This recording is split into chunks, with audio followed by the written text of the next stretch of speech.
इंसानों को ना चमकती हुई चीजें अपनी तरफ खींचती ही हैं, चाहे वो सोना हो, हीरे हों या फिर पानी पर पड़ती सूरज की किरणें। उस चमक में एक अलग ही जादू होता है ना? पर सवाल यह है कि हम उस जादू को देखते कैसे हैं।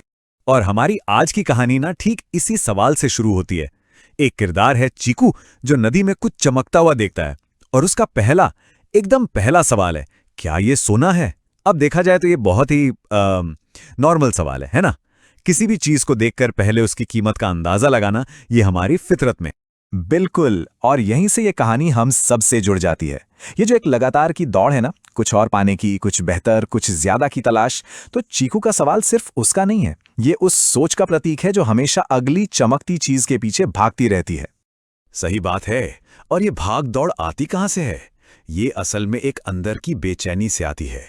एक अजीब सा एहसास कि यार कुछ तो कमी है जिंदगी में, ना एक खालीपन सा है जिसे शायद कोई बाहरी चीज, कोई चमकती चीज भर सकती है।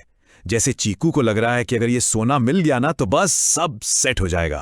तो अगर इस पूरी प्रॉब्लम को हम थोड़ा तोड़कर देखें तो असली विलेन कौन है? विलेन है ये सोच कि हर चीज की कीमत पैसों में होती है। अब बाहरी तौर पर ये क्या करता है? ये हमें एक कभी ना खत्म होने वाली दौड़ में फंसा देता है, और अंदर से ये हमें असली खुशी से दूर कर देता है, और हम हमेशा एक अधूरेपन के एहसास के साथ जीते रहते हैं। लेकिन हर अच्छी कहानी की तरह यहां भी एक गाइड है, एक किरदार रंगू, जो इस दौड़ का एक बिल्कुल अलग नजरिया दिखाता है।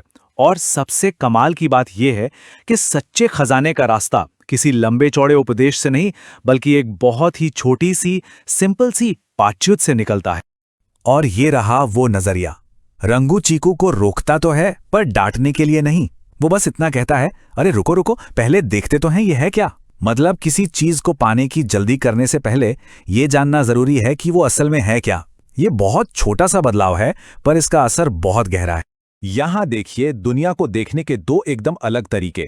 चीकू का नजरिया है, इसकी कीमत क्या है, और रंगू का नजरिया है, ये चीज है क्या। एक सवाल किसी चीज को बस एक बिकाऊ सामान बना देता है, और दूसरा सवाल उसे एक अजूबा, एक हैरानी की चीज बना देता है। एक व्यापारी की सोच है और दूसरी एक खोज करने वाले की। तो ठीक है, ये सुनने में तो बहुत अच्छा लगता है कि नजरिया बदलो, पर इसे असलियत में किया कैसे जाए? कहानी यहां एक बहुत ही आसान सा प्लान देती है।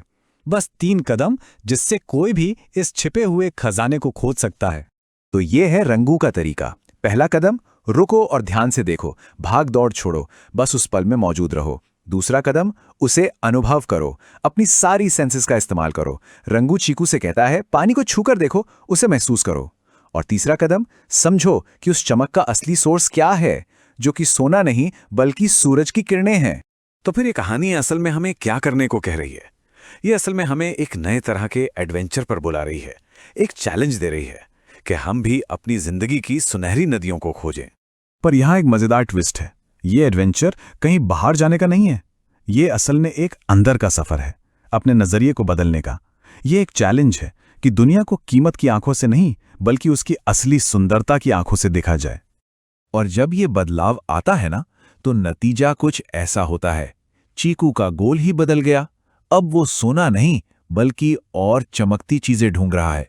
मतलब वो दौलत का नहीं, अब सुंदरता का शिकारी बन गया है। और यही तो असली कामयाबी है। लेकिन 1 मिनट के लिए रुकते हैं। सोचिए, अगर कोई ये नजरिया ना अपनाए तो क्या दांव पर लगा है?